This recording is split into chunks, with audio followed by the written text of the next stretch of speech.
Thank you. We hope the video gave you a clearer picture of the strong foundations and vision that support today's seminar. Now, let us move on to the core of our event. The online seminar series, Japanese Studies in Southeast Asia, where, where we will hear insight from distinguished scholars representing leading institutions in the regions. In today's session, we are joined by Dr. Clay Eaton from the National University of Singapore and Dr. Krittaphol Viphaveekul from Chulalongkorn University, Thailand. And now, to lead us through today's seminar, we are pleased to introduce our moderator, Dr. Ruli Esther Pasaribu. Ruli Sensei is full-time lecturer and currently serves as Manager of Academic Affairs at the Faculty of Humanities, Universitas Indonesia. Together with Dr. Himawan Pratama, she is the co-initiator of IJSRWS 2025. Dr. Ruli, I apologize, earned both her MA and PhD from Osaka University. Her research interests include Japanese literature and gender studies. So, Ruli Sensei, the floor is yours. Thank you very much, Andin, for your introduction. Good afternoon, everyone. I am very glad to have you all here for our first online seminar series entitled Japanese Studies in Southeast Asia. And today we have two distinguished speakers. First is Clay Eaton Sensei. Good afternoon, Eaton Sensei, and from National University of Singapore. And the second is Krittaphol Viphaveekul Sensei from Chulalongkorn University. Good afternoon, Viphaveekul Sensei. We are very glad to have you both here. And we will proceed to our main event here today, the lecture from both our speakers today. And our first speaker is Clay Eaton Sensei. And let me read a brief introduction about Eaton Sensei. Dr. Clay Eaton is a lecturer in Department of Japanese Studies at the National University of Singapore. He coordinates the IJSRWS 1000 Asian Interconnections course, an essential component of the College of Humanities and Sciences common curriculum. Dr. Eaton is a historian whose research focuses on the Japanese occupation of Singapore and the pre-war Japanese communities in Southeast Asia, with broader interests in global imperialism and historical connections between Northeast and Southeast Asia. And he received his PhD from Columbia University in 2018. And some of his scholarly work includes Strategic Races, Understanding Racial Categories in Japanese Occupied Singapore, which examines how racial categories were strategically used by the Japanese administration during the occupation to manage and control various communities. And his most recent work is on public history, and he served as the PI for a heritage research grant from the National Heritage Board of Singapore from 2023 to 2024. Eaton Sensei today will deliver his lecture entitled Point of Contact, Japanese Studies in Singapore. So without further ado, let us have Eaton Sensei. どうぞよろしくお願いいたします。 Okay, thank you so much. Is my audio coming through? Yes, that's Okay. good. Great. I want to start by thanking the Faculty of Humanities and Pusat Studi Jepang at Universitas Indonesia. Terima kasih banyak for organizing this. I'm very excited to learn from the other talks in this series about the state of Japanese studies in all these different parts of Southeast Asia. And also thank you to the Japan Foundation for supporting this and many other initiatives in ASEAN. Let me go ahead and share my slides. All right. Okay, so whoop. All right. Is everything visible? Okay. All right. So I am going to be talking about the history of Japanese studies in Singapore a bit. Now, I have limited time for this talk. We have left plenty of time for Q&A. So if there are other things that people want to ask about that I didn't get to, feel free to save that for then. But I am going to be looking at the history of Japanese studies in Singapore in a way through the history of my own department, the Department of Japanese Studies at NUS. right? And these things are actually quite closely connected.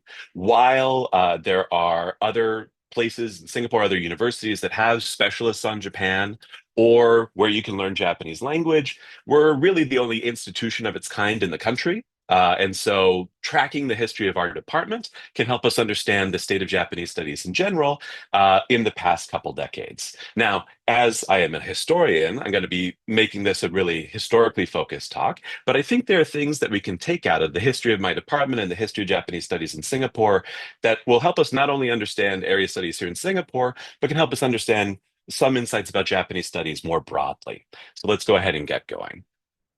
Now, because I'm going to start with kind of a biography of my department as sort of the core of this story, let me just go ahead and introduce my department to you.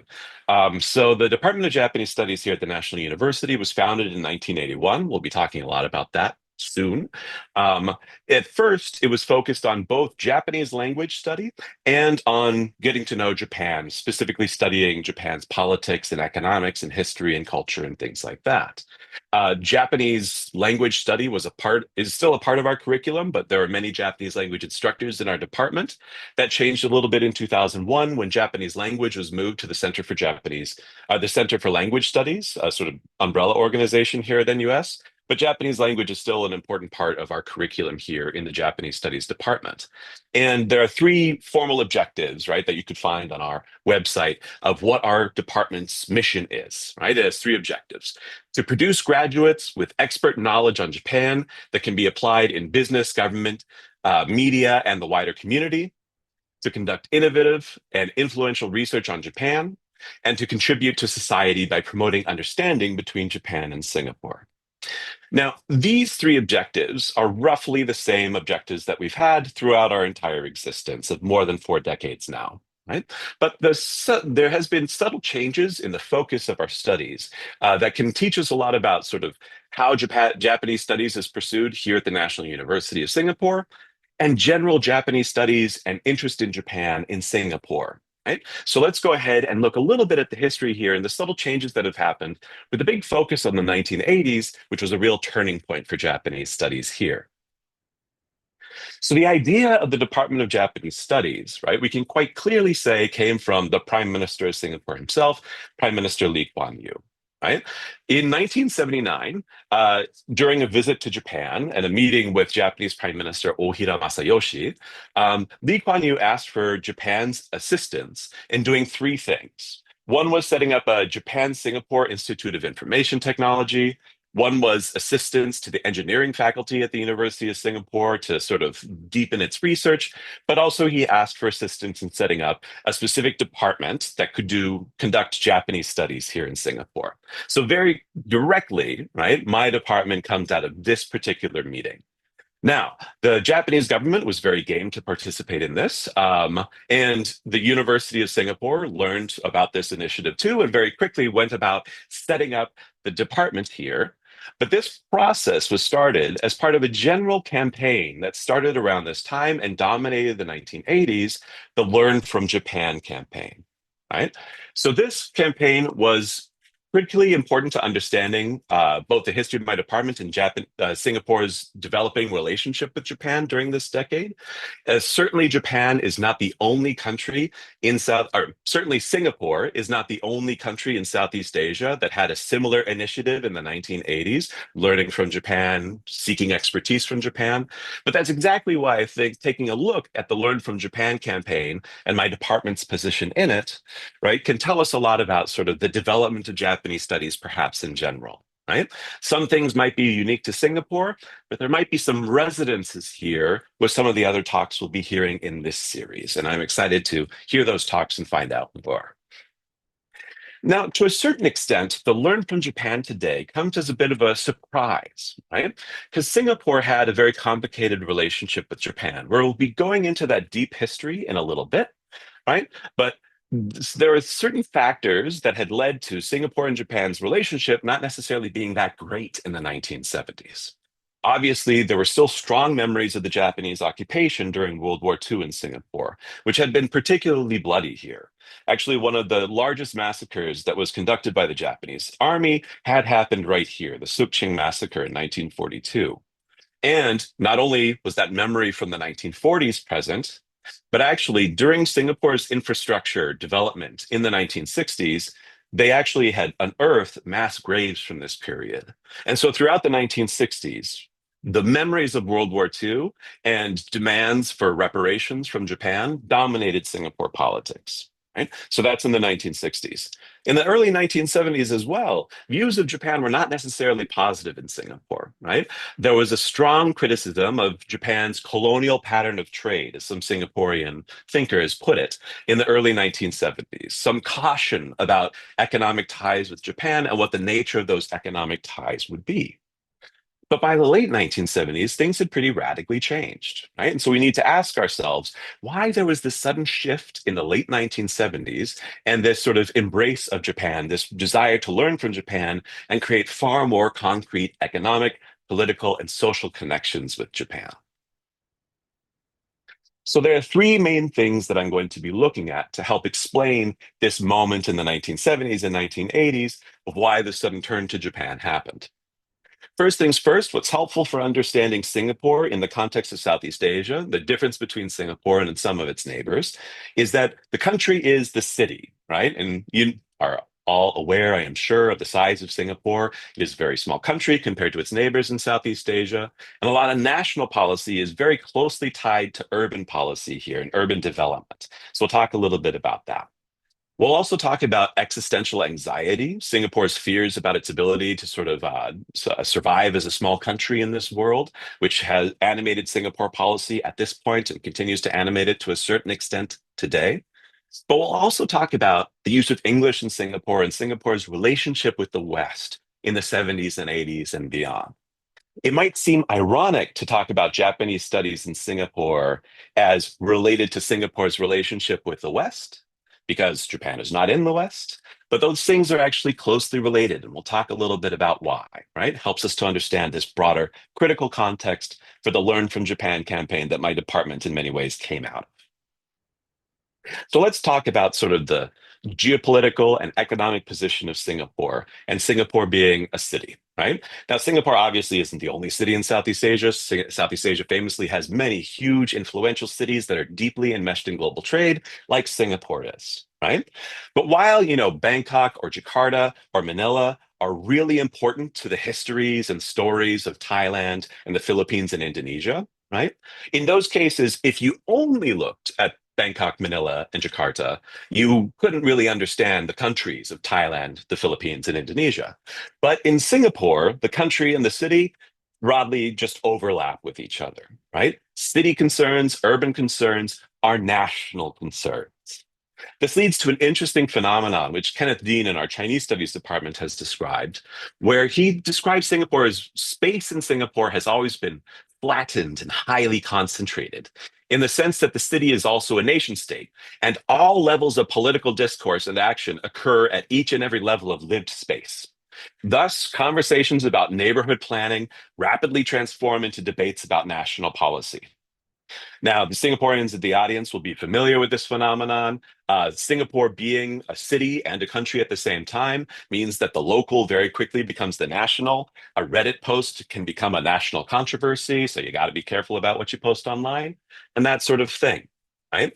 But as a result of the city being the country, that means that the sort of economic concerns of the city and the development of the city is just closely tied to national economic policy. And that means that economic policy has been very focused on fostering this port city with massive global connections and encouraging foreign investment into it. There aren't necessarily concerns about other parts of the country because the country isn't that big. Now, as we talk about the country being a city, we should also think about what kind of a city is it, right? So there are other small countries in Southeast Asia, like Brunei or Timor-Leste, but Singapore, historically, is part also of a network of port cities that were very important in the early 20th century and before that in connecting Southeast Asia to the outside world, right?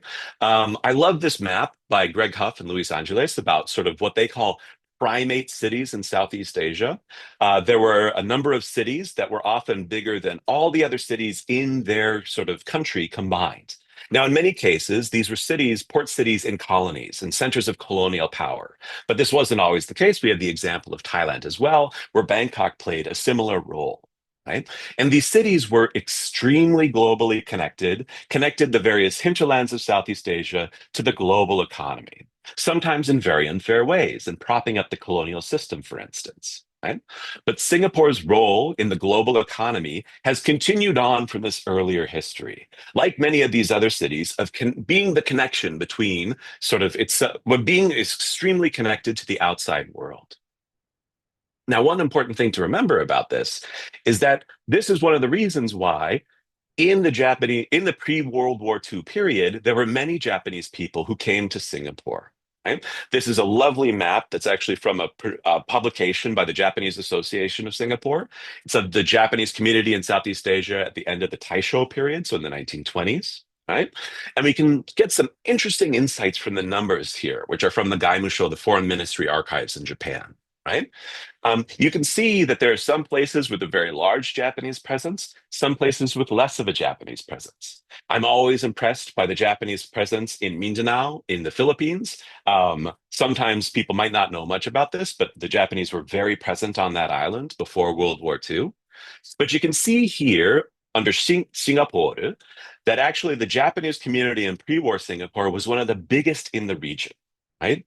This has started decades before in the Meiji period, where Singapore was often a gateway to different parts of Southeast Asia for people from Japan.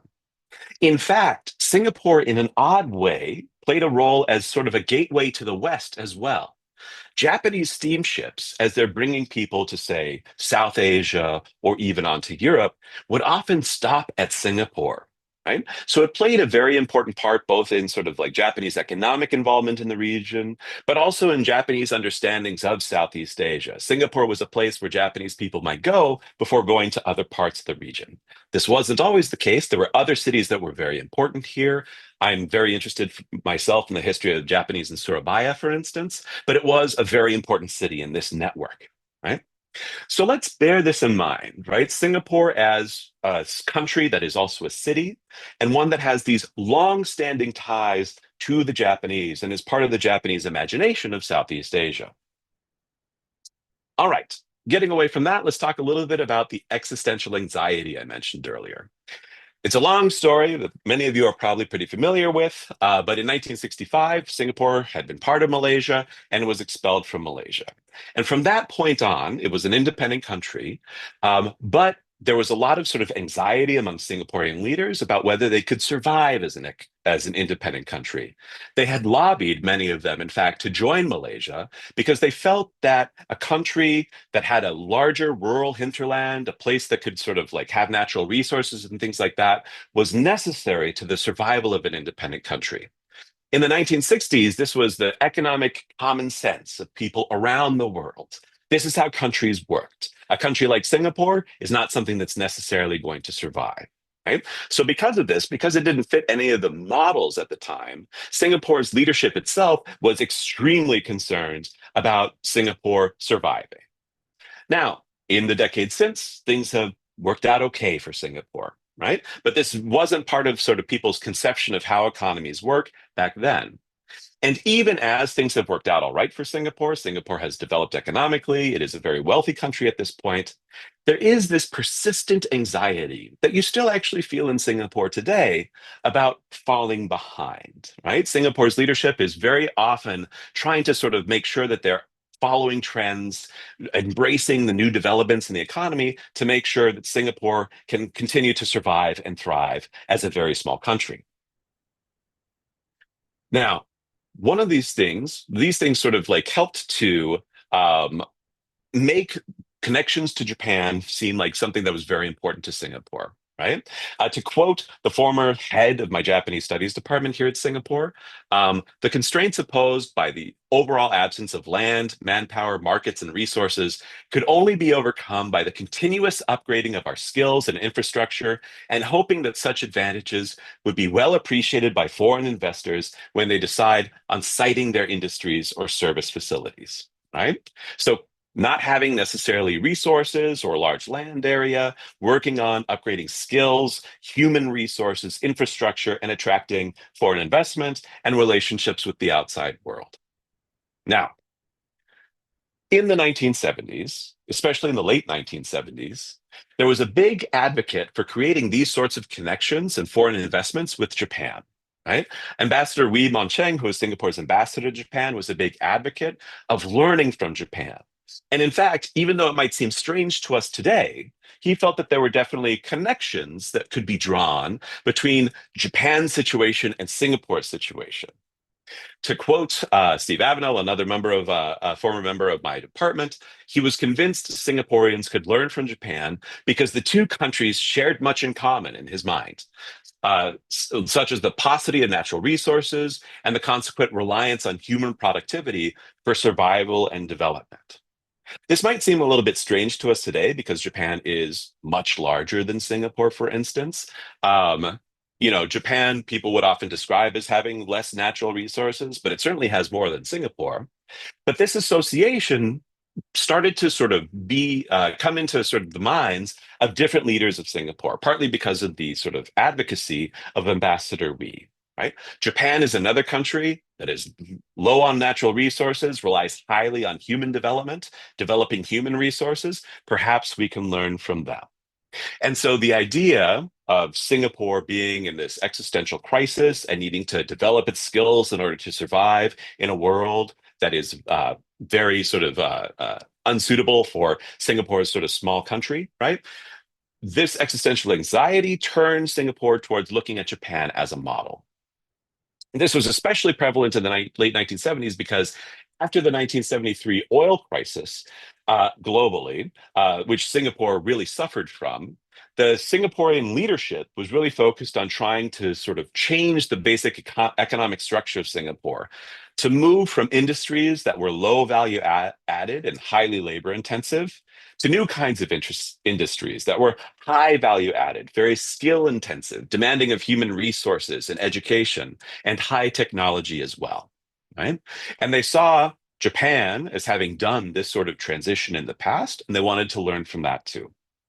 So, because of this ongoing sort of existential anxiety, this desire to make sure that Singapore was staying ahead of trends and being very adaptive to the world economy, Japan's model of economic development was very attractive. And this is one of the problems that Singapore was facing, right? In this sort of economic transition that they had seen Japan making, they had perceived issues with labor militancy, the reluctance of workers to make these fundamental changes, to transition to new jobs. They saw things like the lack of loyalty to employers among Japanese workers or Singaporean workers, where Singaporean workers would very frequently switch jobs if another better offer came up and not necessarily stay loyal to an employer. And they saw a certain lack of teamwork and sense of pride in one's work among Singaporean workers. Because they saw these problems in the Singaporean workforce, this made the Japanese economic model very attractive, especially Japanese management style, right? This was a very popular thing globally in the 1970s, and they saw that in their minds, the Japanese management style, or Japanese management practices, had solved some of these problems, had reduced the sort of antagonism between workers and management in different Japanese firms, had inculcated a sense of loyalty to Japanese firms, which Singaporeans could emulate, giving workers a sense of pride and a sense of teamwork and a commitment to their company that they saw Singaporean workers lacking. And so, as part of this big economic transition, Japan seemed like a good economic model. But as some scholars have argued, Japan's economic model was not the only important thing here. Right? Singapore, in its sort of drive for foreign investment and connections with the world to deal with this sort of sense that Singapore needed to really scramble to survive economically, was very oriented not just to Japanese investment, but to Western investment as well. And this had been going on for more than a decade after Singapore's independence. However, by the late 1970s, there were some misgivings about Singapore's connection to the West. As more and more Singaporeans became English educated, perhaps worked for Western firms, consumed Western media, there was a growing concern in Singapore's leadership that they were losing their traditional culture, and that certain undesirable aspects of Western culture, like too much individualism, less commitment to the family, and things like that, were starting to influence Singaporeans. Right. One of the most sort of like perhaps famous sort of examples of this was, say, the ban on long hair. That was sort of implemented on and off in Singapore for a number of decades, right? And we see this here from this image from the Straits Times about what were acceptable hairstyles for men and what were unacceptable hairstyles for men. So this is happening just at a time where Singapore's leadership is worried about overexposure to Western culture and a loss of traditional culture for Singapore's different Asian communities. And they looked at Japan and the way that people were talking about Japan in the 1970s, at least, and they saw Japan as a model here too. So it's not simply about economics, but it's also about culture. The term wakon yosai became very popular at the time, right? The idea that Japan had kept its own traditional spirit while taking on knowledge from the West. Right? This became a very important model as well for Singapore. And this discourse in the 70s and 80s developed in the 90s into the arguments about Asian values and the importance of maintaining Asian values that, for those of you who are familiar with Singapore, will have heard quite a bit about in the past. Right? So this was part of this ongoing anxiety, not just about the survival of the Singapore economy, but about the loss of traditional culture in Singapore, and Japan showing perhaps a model of how to move forward. Now, a big part of the sort of creation of the Japanese Studies Department was specifically to allow people to learn directly from Japan, these lessons that it was showing the world in the 1970s and 80s. So, in the words of Lee Kuan Yew, which was quoted in Tang and Gan here, the Department of Japanese Studies was to help train specialists who could fathom the thinking of Japan and be able to read in Japanese without having to rely on translated versions. Right? So, a big focus here on language practice, and through language practice, really getting to know Japanese thinking, Japanese culture, and things like that. Now, ironically, while there was this focus on Japanese language in the 1980s, the sort of Learn from Japan campaign and the Department of Japanese Studies was not producing nearly enough people fluent in Japanese to fulfill this desire for learnings from Japan. And so, ironically, impressions of Japan were in their own way filtered in through the West as well. Right? Ezra Vogel, an American scholar who wrote Japan is Number One in 1979, notice the timing here. He wrote this book about how Japan could provide sort of like a model for different changes that could be made in American society and the economy in particular. You see in the subtitle of the book, Japan is Number One, Lessons for America. But his book was also extremely influential here in Singapore. And Ezra Vogel himself was brought to Singapore a number of times to talk about changes that have happened in Japan, lessons Japan could have for places in Asia, right? So, even though there's this focus on learning from Japan, and indeed many scholars were brought in from Japan, many of them with the help of the Japan Foundation, for instance, directly helping our department at that time. Thank you, Japan Foundation, again. Right? Some of these insights were also ironically seen through the West as well. Right? And as Tang Ling, one of my colleagues here, has argued previously, there were some contradictions in the Learn from Japan policy. For instance, one of the things that it didn't really focus on was necessarily sending Singaporeans to study in Japan. Right?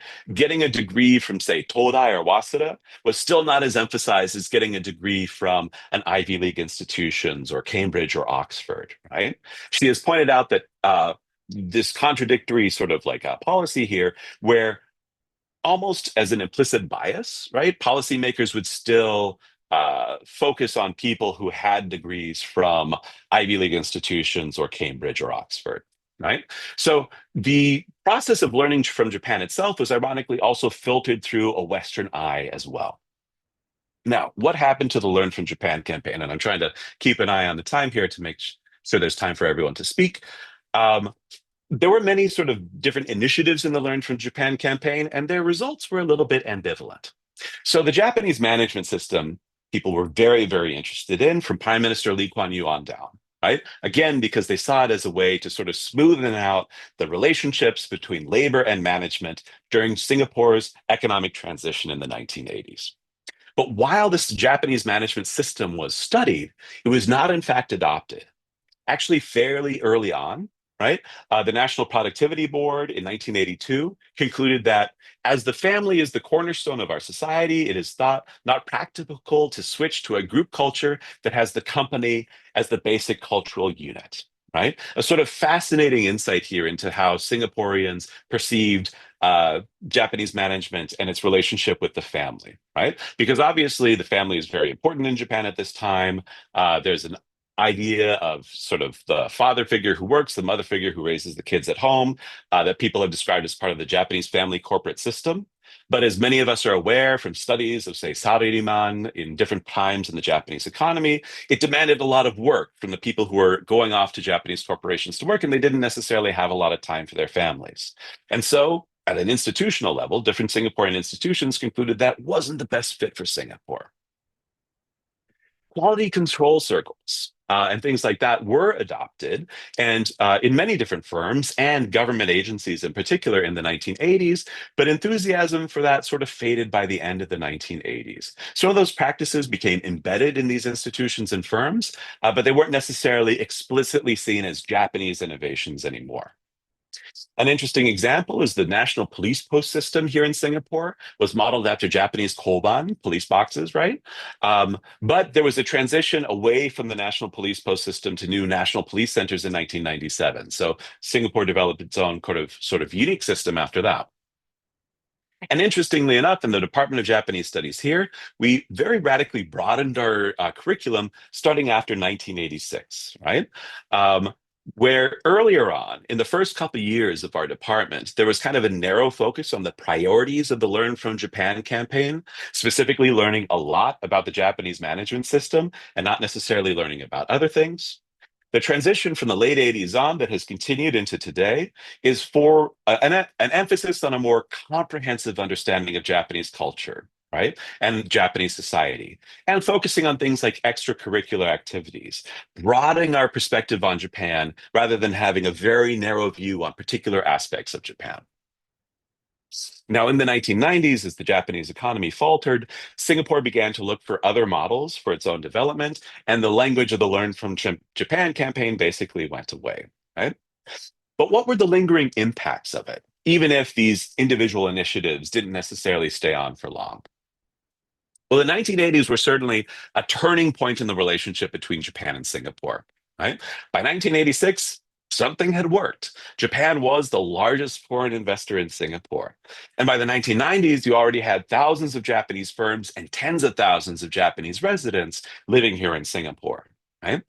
With these Japanese residents and Japanese firms, you had an extensive network grow up here of organizations that could promote cultural, political, and economic ties between Japan and Singapore.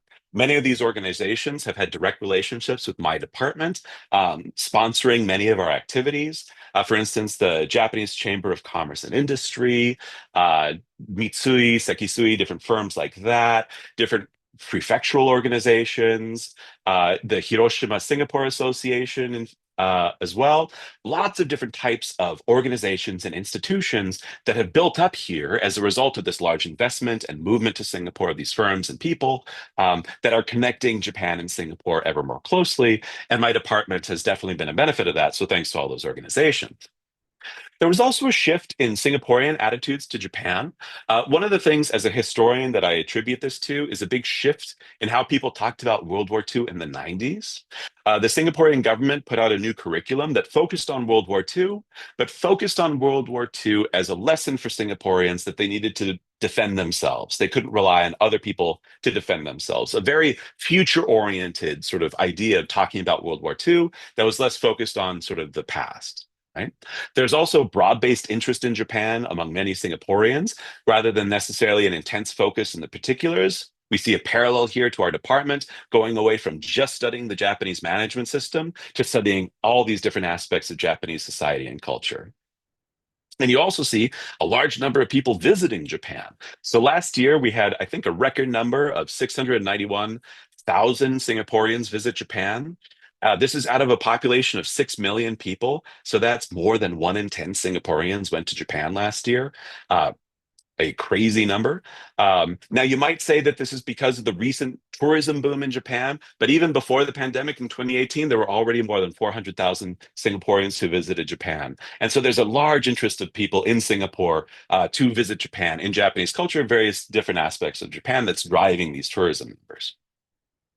You see this also reflected in an department where actually extracurricular activities and cultural societies are a really important part of student life, right?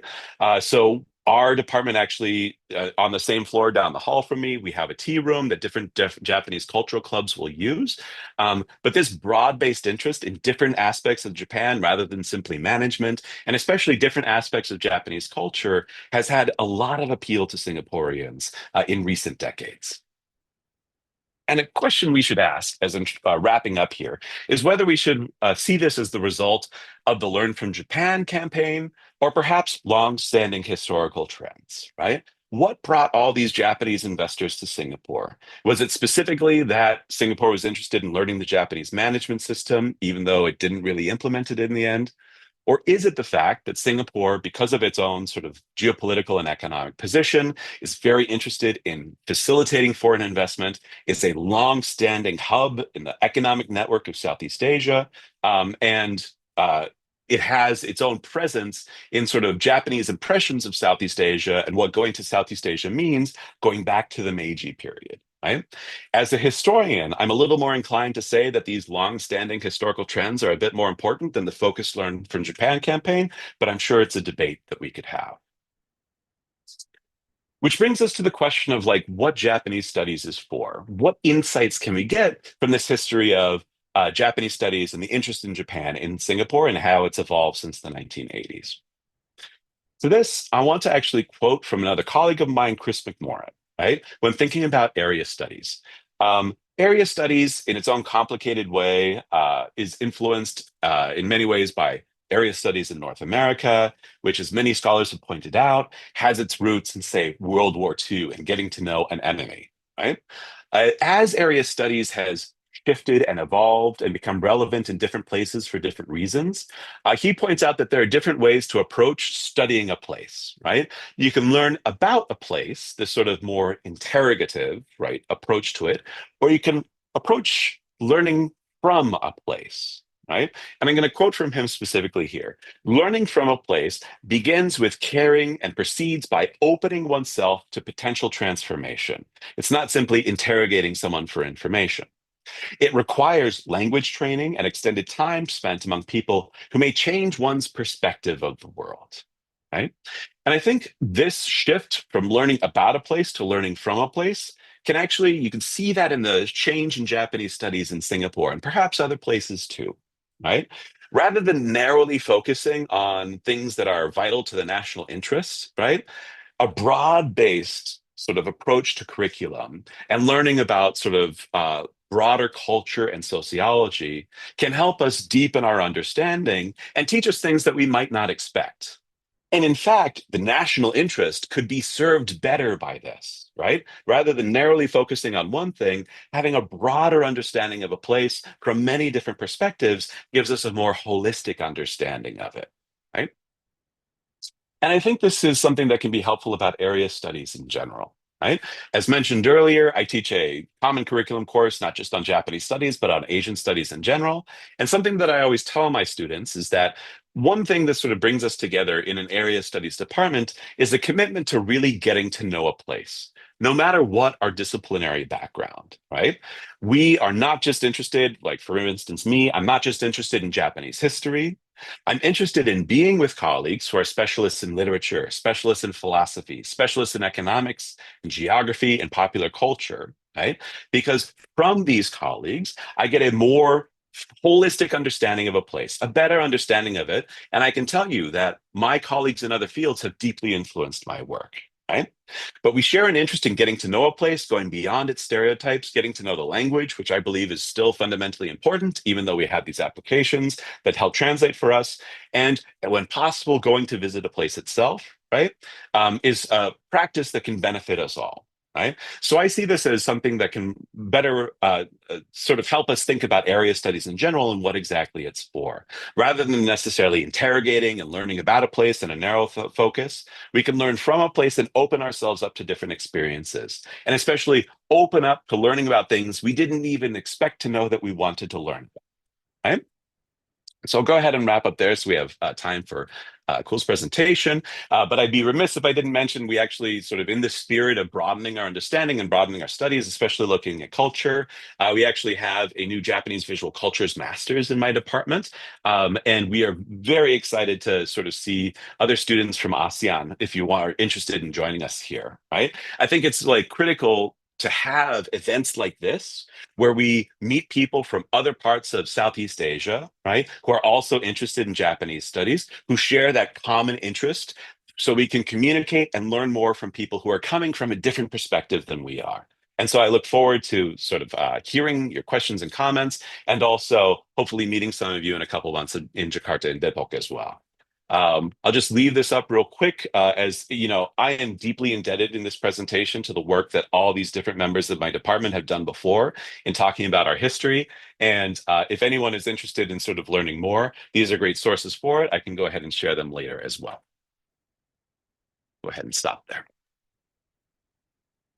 Thank you very much, Eaton Sensei. We can give an applause, maybe a mark of clap hand, yeah, in Zoom. Thank you very much for your very interesting presentation. I think Eaton Sensei first traced the development of the Japanese studies in Singapore while link it to the dynamics of historical, socio and cultural context between Japan and Singapore.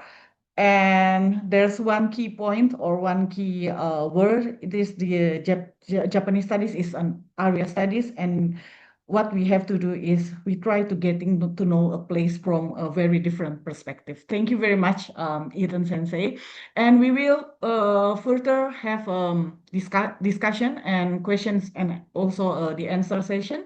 But before that, let us proceed to our next speaker. Dr. Krittaphol Viphaveekul Sensei. Yes, Hello. from Chulalongkorn Mm. University. Good afternoon, Good Kul Sensei. good Can I afternoon. call you? Yeah, you can call me Yes, Kun. In Kun nickname Sensei. is fine because my Yes, name and surname is Kun very long, Sensei. right? Yeah, yes. Right. All right. Thank you very much, Kun Sensei. Let me first read a short bio Yeah, of sure.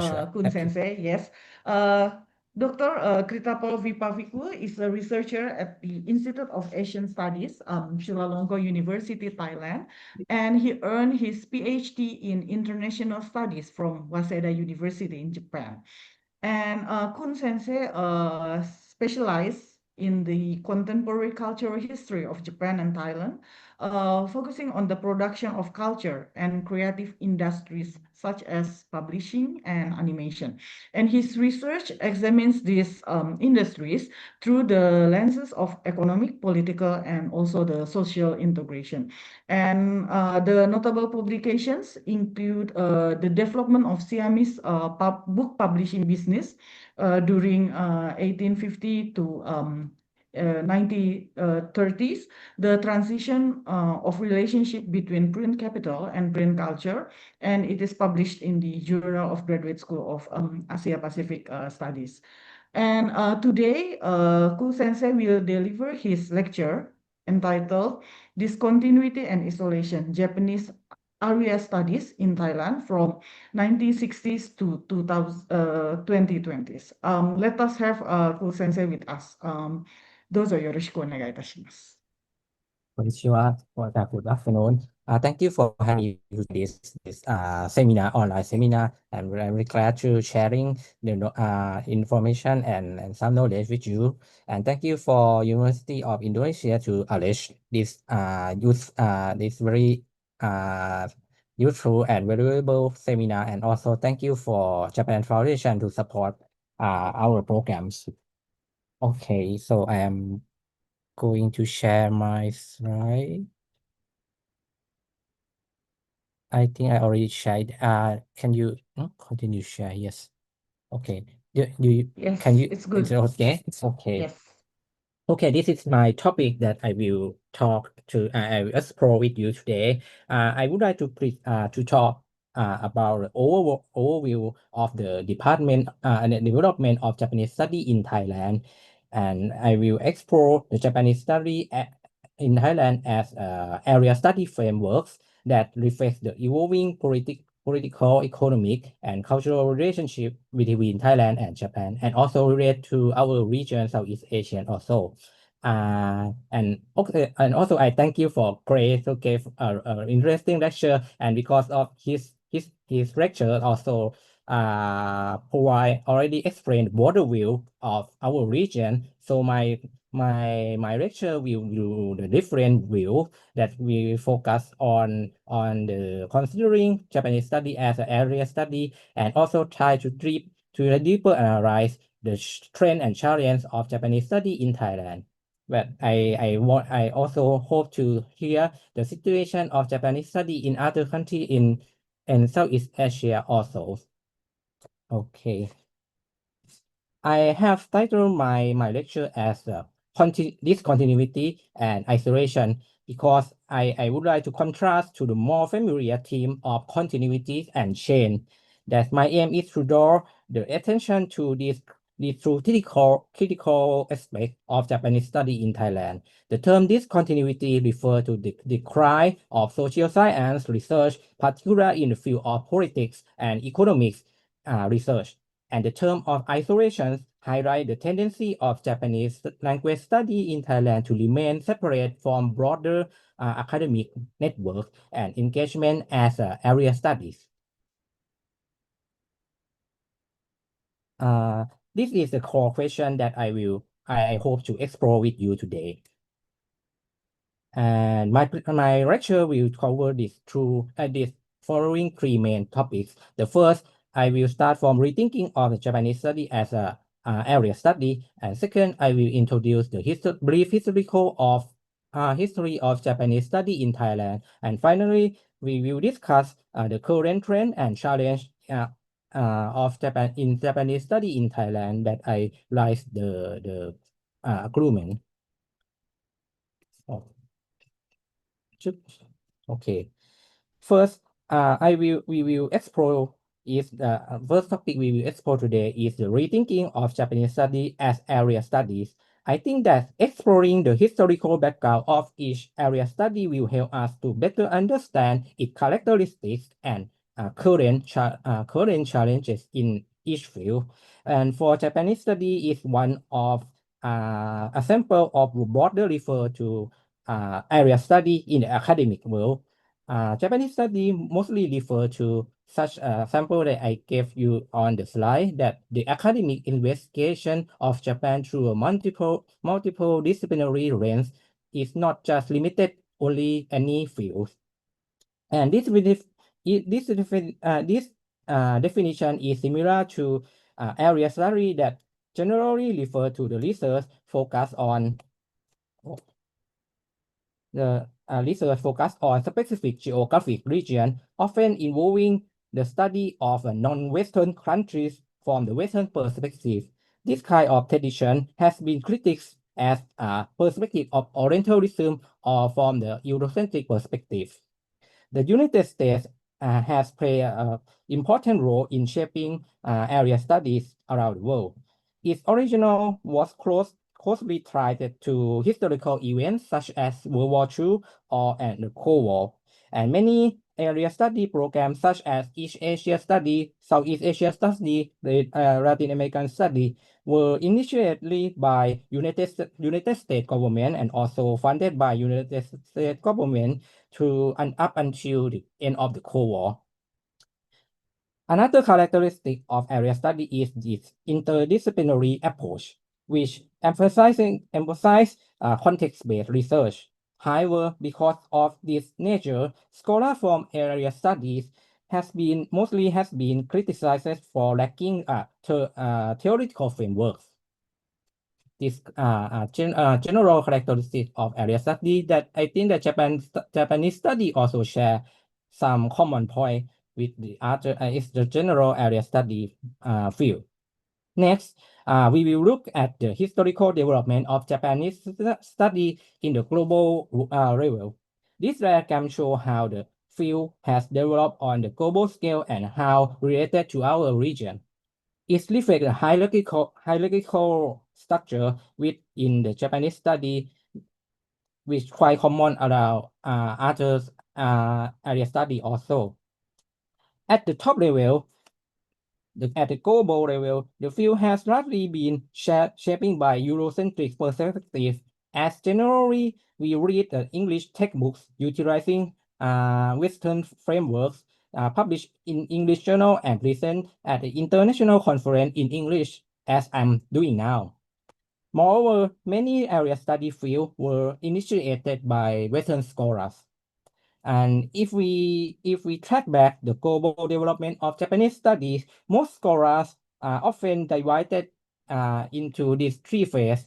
The first phase in the global level is started from around 16th centuries when European individuals interest in Japan and they try to study Japanese unique culture and art, especially during the Edo era isolation.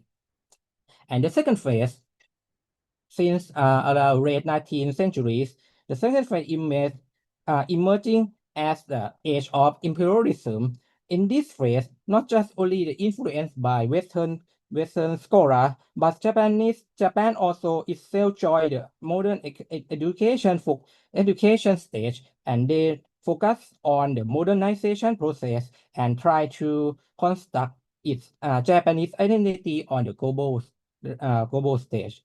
And for the third phase, we begin a Pacific War and World War II and continuing through the Cold War. During this period, United States become a dominant player. American strategic interest and funding shaping post-war Japanese study, aiming to understand Japanese politics, Japanese people behavior, and also later Japanese economic miracle in 1960, as Dr. Clay has already said, try to learning from Japan. And representative work, such as he already gave us the Japan as number one, and another one is the Scientinum and the Sword. That's quite a typical primary text we have to read in our field. And the next levels, we will consider the Japanese study in Southeast Asia, which quite vary depending on each country in the region related to the Japan. The Japanese study in Southeast Asia also quite separated into this following three phases also. The first phase is quite similar to the global level that starting around 16th century by the trade relation with Japan. Right to the global level, this early period was driven by individual rather than state and focusing on language and cultures. The second phase emerged during the Asia-Pacific War. During this period, Japanese colonial government established language center for local students and launched a propaganda program under the framework of Greater East Asia Policy Sphere. And the third phase, in the post-war period, we saw the restoration of diplomatic relationship with countries in Southeast Asia and establishment of Japanese study department in the university across the region. Japan began to promote heart-to-heart diplomacy through institutions such as the Japan Foundation to encounter with anti-Japanese sentiment, particularly in Thailand and Indonesia. And the last level is the level for each countries.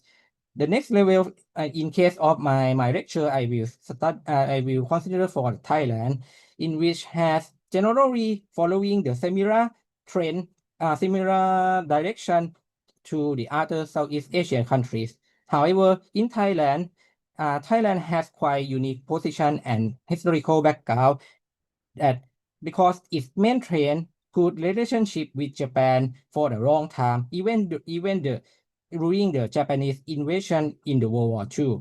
This historical background creates a different dynamic compared to other Southeast Asia countries that I will explain you later in the second section.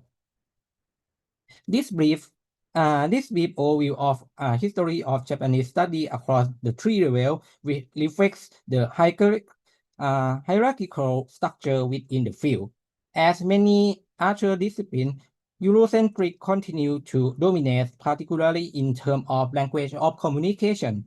However, Japan, as the second tier dominant power in this field, has also established a Japan-centric perspective, largely through the role of institutes like Japan Foundation.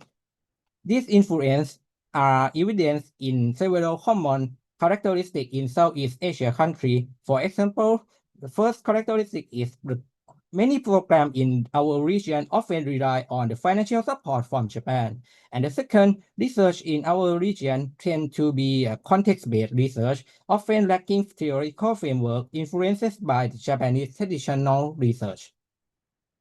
For my own opinion, I have often been told that it's quite difficult or even impossible to compete with Japanese researchers. There is a common perception that Japanese scholars are extremely hardworking, and they have closer relationship and closer access to primary source and also network within Japan. That this kind of condition make disadvantage discourage us to do the research. So in this condition, how can we conduct research under the hierarchical academic structures? That is, I think this is quite interesting in my opinion. So if you're interested in this kind of debate on the Japanese study I recommend the book that you might be interested. The name of the book is Rethinking Japanese Studies. It contains several chapters that engage with these topics. And one interesting chapter I will introduce you is from Professor Leng Leng from National University of Singapore. She offers a very valuable insights into the challenge and new direction of Japanese study in Southeast Asia. She reminds us to addressing this kind of structural challenge in area study and not just try to do a better or more precious research, but to confront the politics or in the production of knowledge. She introduced the approach to encounter with this kind of hierarchical structure by Japan Plus model, which focus on understanding Japan's dynamic presence from the perspective of Southeast Asian countries. This perspective offer an alternative way to conceptualize Japanese studies, one that emphasize local identity and cultural context in the process of engagement with Japan. She also gave an example outline of three major theme research that utilize these perspectives, as I show you on this slide. And this is my brief introduction of this disciplinary challenge in the Japanese study. Now, next I will go to my main. It should be my main focus today is brief history of Japanese study in Thailand. First, I would like to introduce you the literature that I use to summarize history of Japanese study in Thailand for this section first. And the development of Japanese study in Thailand can be roughly divided into three follow phases. This is quite similar to the other Southeast Asian countries. While we share many common historical context with the region, Thailand background quite unique, as I mentioned before, because during this pre-war period, Thai still maintain good relationship with Japan, even during Asia-Pacific War. But however, because the very quite close relationship with Japan, also emerged a stronger backlash than other countries during the period of anti-Japanese movement in the late 20th century also. First, I will start from the timeline of pre-war period since 1887 to 1932. Although official diplomatic relations between Japan and Thailand begin in the 1887. However, most exchange before 1932 were driven by individuals, both ordinary people and also bureaucrats. As a result, this early interaction was often short-term and lack of continuities.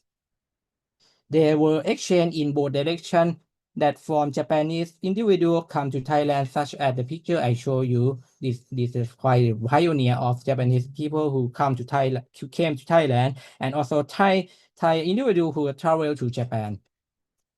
By this prominent individual shown in the picture, but these exchanges were generally limited in duration. As you see, the timeline of this period have no longer keep a long relation.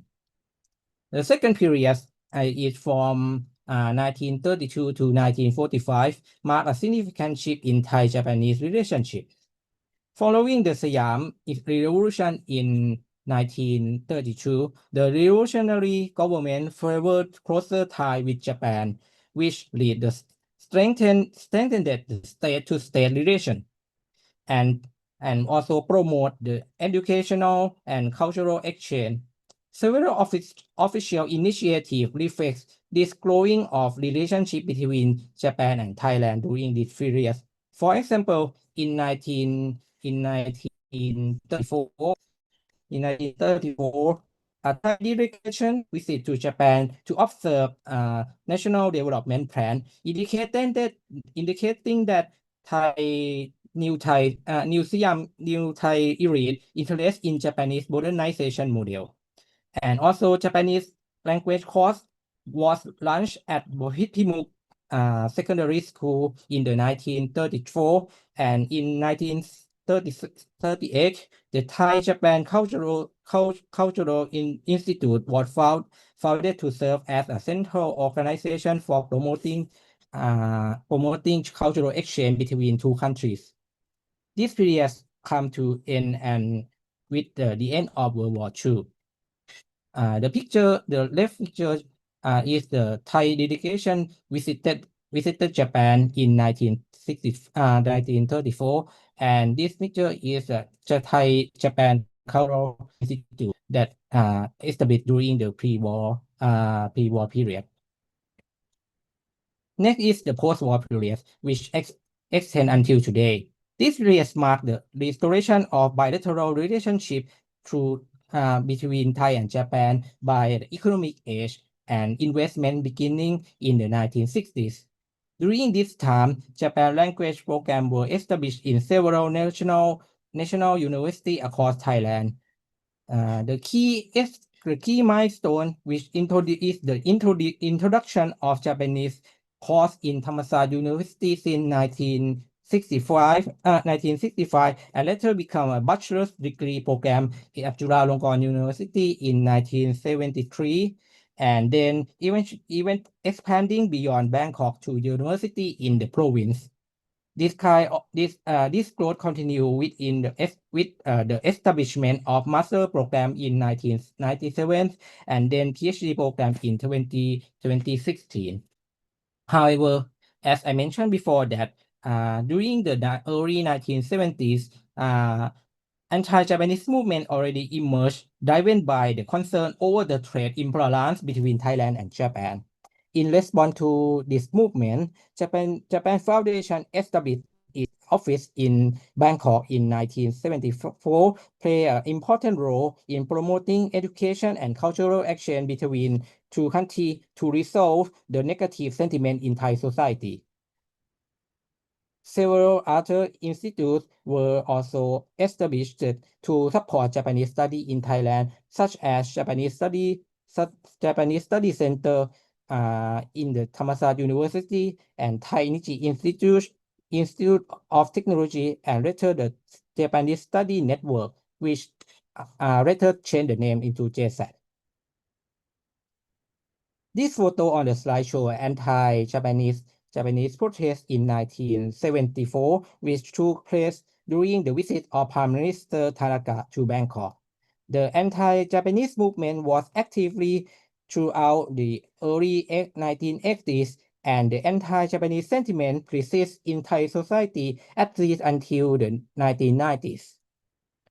The next picture shows the building of the Institute of East Asia Study at the Thammasat University in Rangsit campus.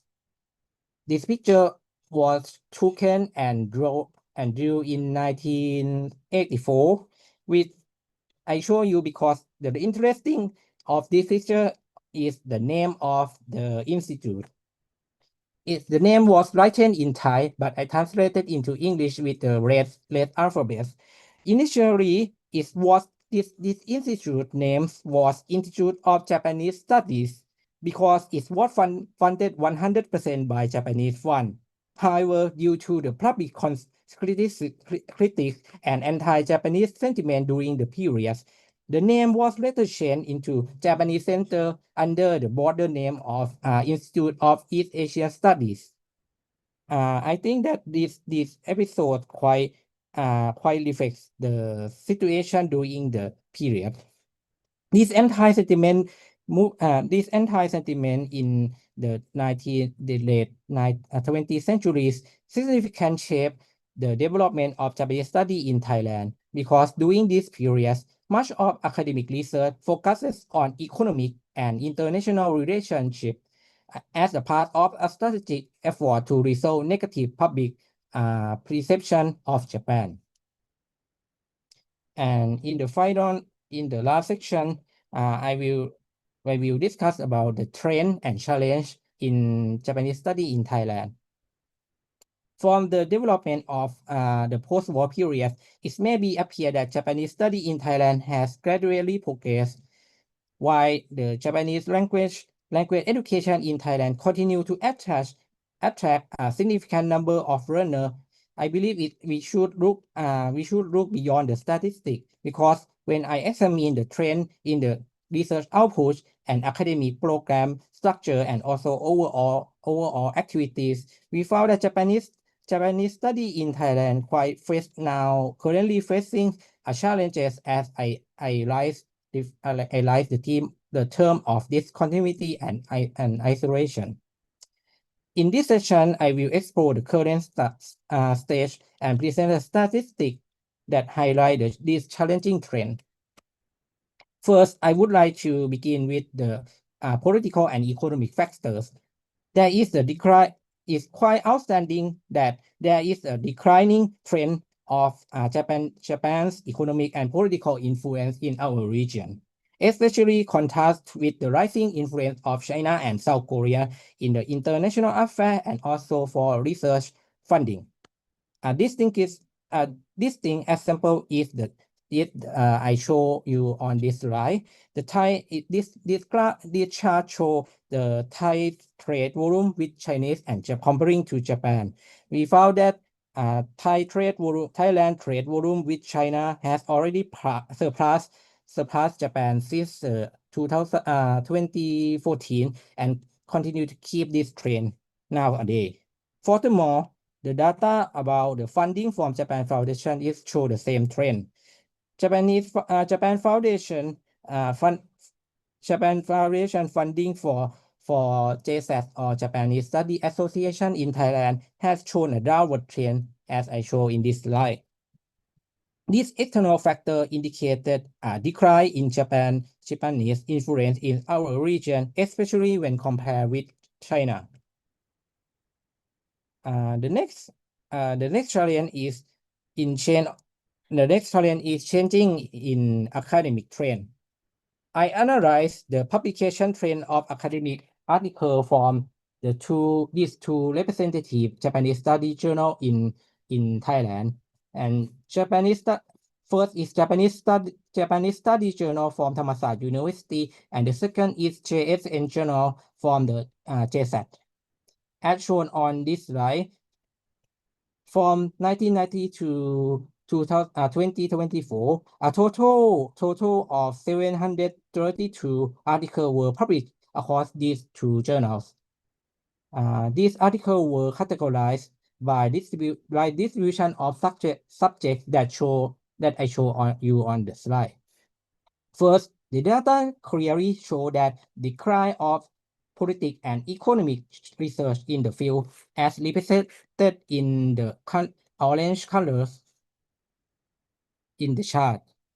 In the early period up to the late 2000s, this category was account for more than 50% of total publication. As I mentioned you before, that because of Japanese anti-Japanese movement sentiment that quite stimulate the research on the politics and economic and also international relationship between Thailand and Japan. However, over just past 2 decades, we found that it has rapidly declined and now representing just less than 10%. In contrast to political and economic research, linguistic article represent in the green color show notable growth, especially since 2010. This shift illustrates a significant transformation in the academic landscape of Japanese study in Thailand, with the political and economic become marginalized.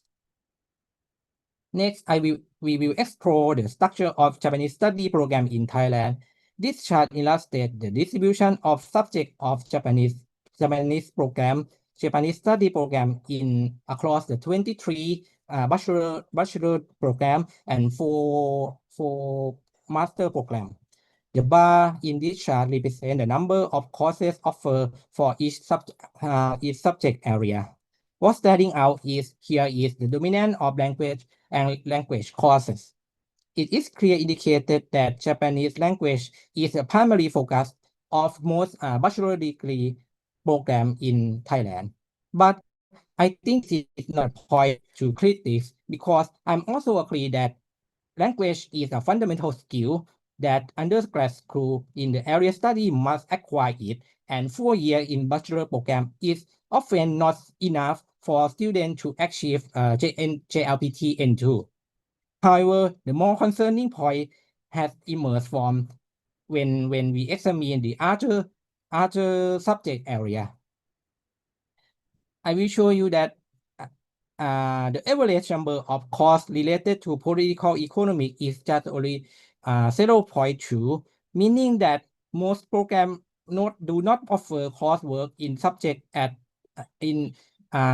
for political and economic at the undergrad level. Instead, subjects like business and digital media and tourism rank second in courses offering, with an average 6.4 courses, or nearly 20% of curriculum. This trend reflects the influence of neoliberalism, which pushed Japanese study program in Thailand to offer more market-oriented or practical course aimed at student recruitment for the job, rather than emphasizing the core knowledge need for advanced academic studies. This pattern reinforced my agreement that discontinuity of the social science research in the Japanese study in Thailand. And the last part, I will illustrate the term of isolation of Japanese study in Thailand. First, I will show you the poster of JSA ASEAN in 2023 that arranged in Chiang Mai, Thailand. I correct the data of attendee of JSA ASEAN conference in 2023 and show the number of participants on the left side of this chart. Out of total around 200 attendees, around 22 scholars were from Thailand.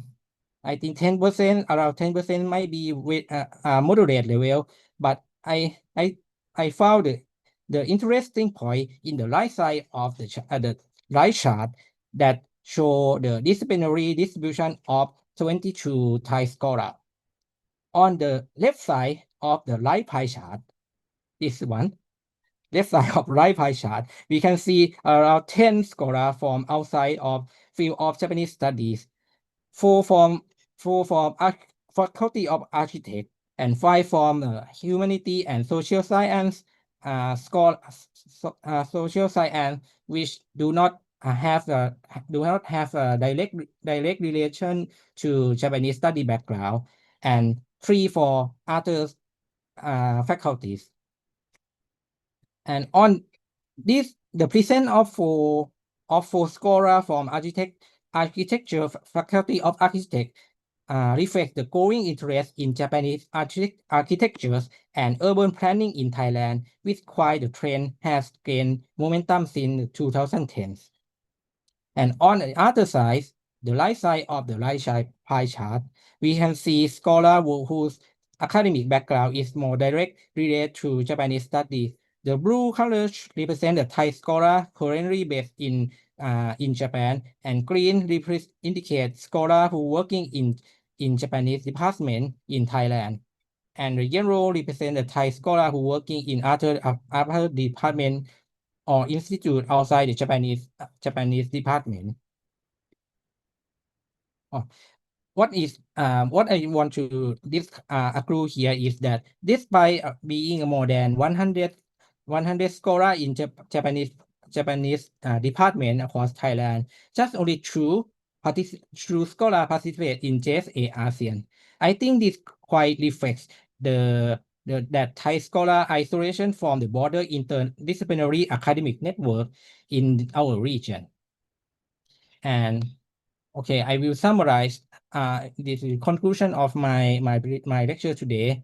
My lecture will already explore the historical development and current challenge of Japanese study in Thailand that framed by the concept of discontinuity and isolation.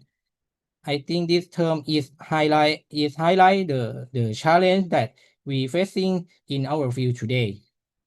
And I think that these two factors have drive behind this phenomenon. First, as I mentioned before, the major factor is decline of Japanese influence in our region. With one dominant economic power in Asia, Japan now facing increasing competition from China and South Korea, especially in the third area of research fund.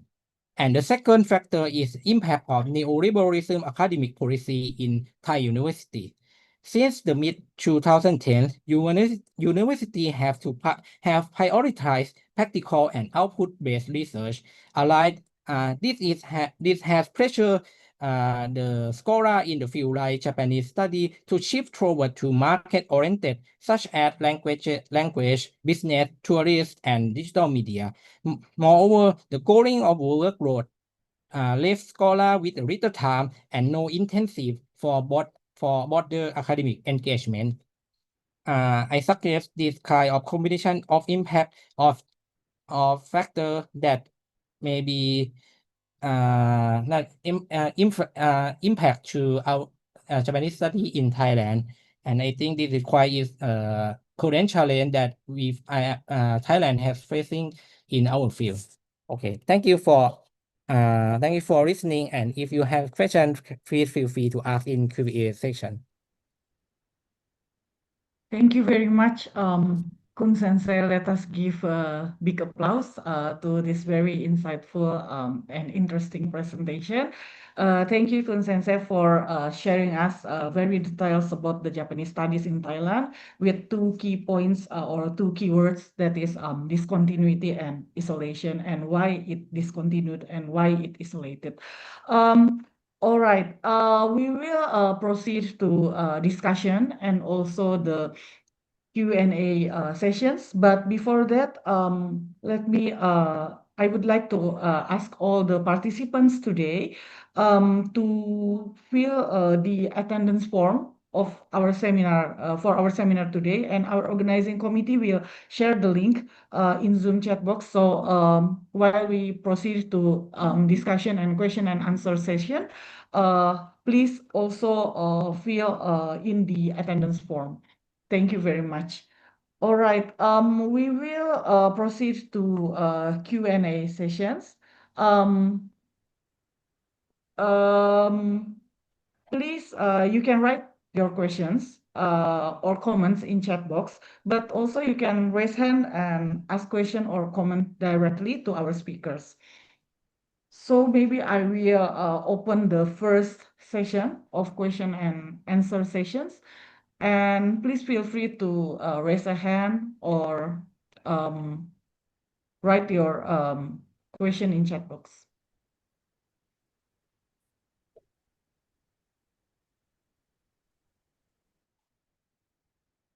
All right, maybe our participants today still digest the lecture materials that has been given by our two distinguished speakers. So maybe I will start with my question first. And while Ku Sensei and also Eaton Sensei answer this question or give the response to this question, we can hope for some other question or some other comment.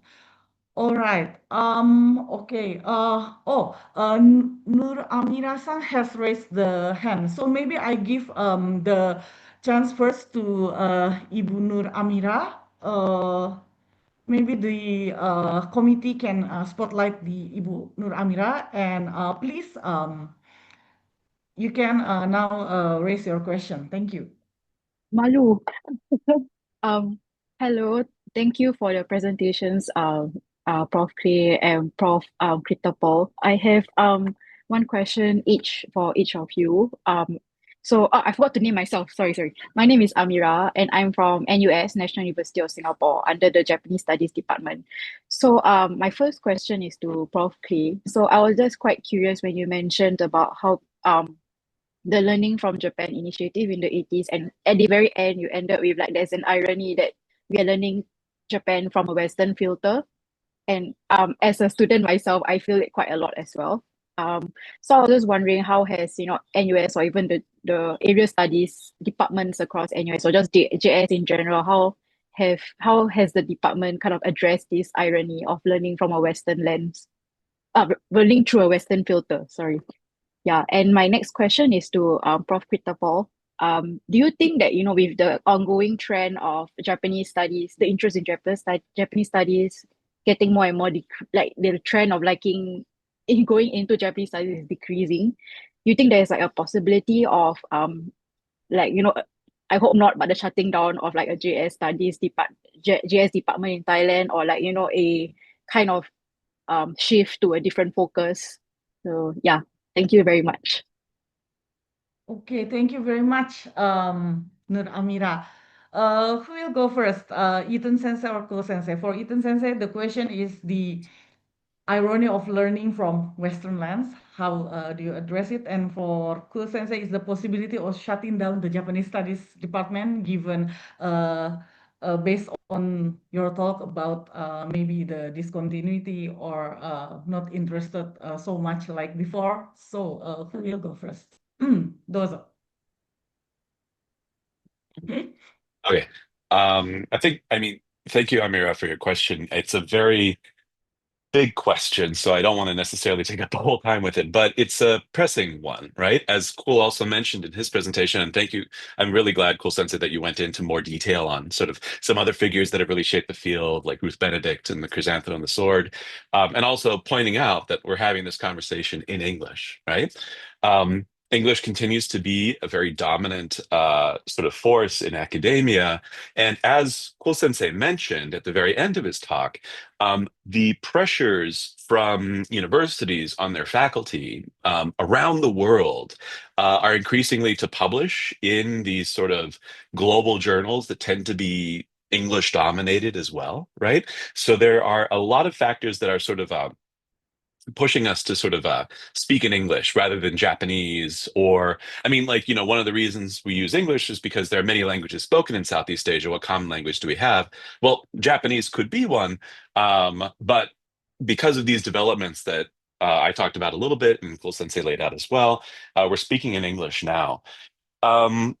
Is it possible for us to use English as a medium for research and academic conversation without subordinating ourselves to perspectives coming out of North American and European institutions? I think is a really valid question, right?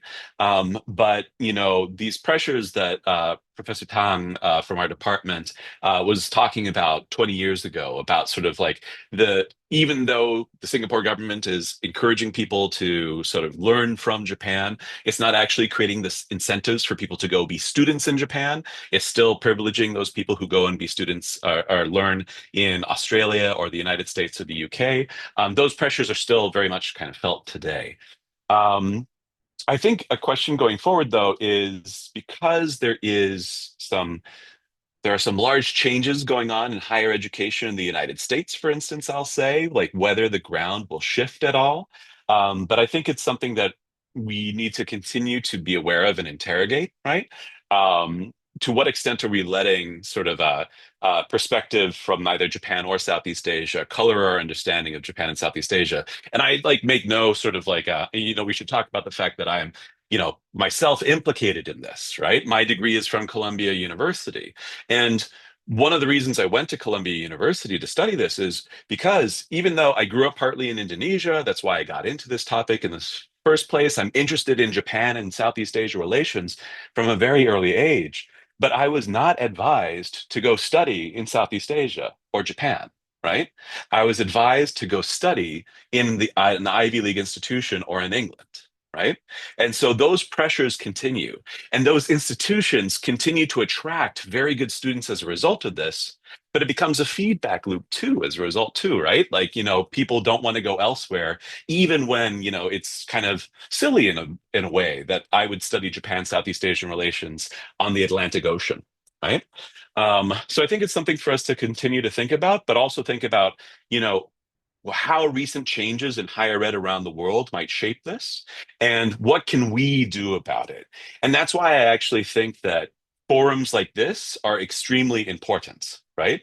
For people, say, across our region in Southeast Asia to get together and learn from each other and communicate with each other about what we're doing, right? So that we're not all having everything filtered through, AAS conferences in North America. This is why I also see things like AAS in Asia growing and growing, being a positive development, right?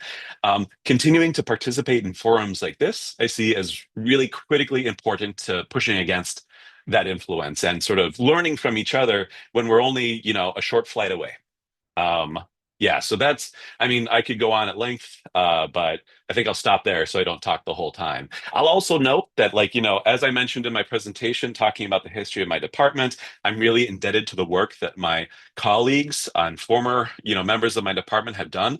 I'll mention that there are some of them who are in the audience today, like Lim Sensei, for instance, and she also has really critical insights about sort of the Japanese Studies department too. So Lim Sensei, if you hear anything that you want to weigh in on, just let us know. Okay. Okay, thank you, Eaton Sensei. Is it okay for Nur Amira?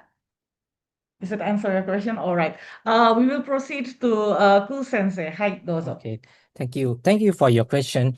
Actually, I may I share the slide again, because in my presentation, I quite critical about the current trend of Japanese study in the overall field. But I have to mention again that if you see in this graph of it's not the number of students in the university, but it's the number of journal publication in Thai journal, right? Then you can see that generally it's increased, not decreased.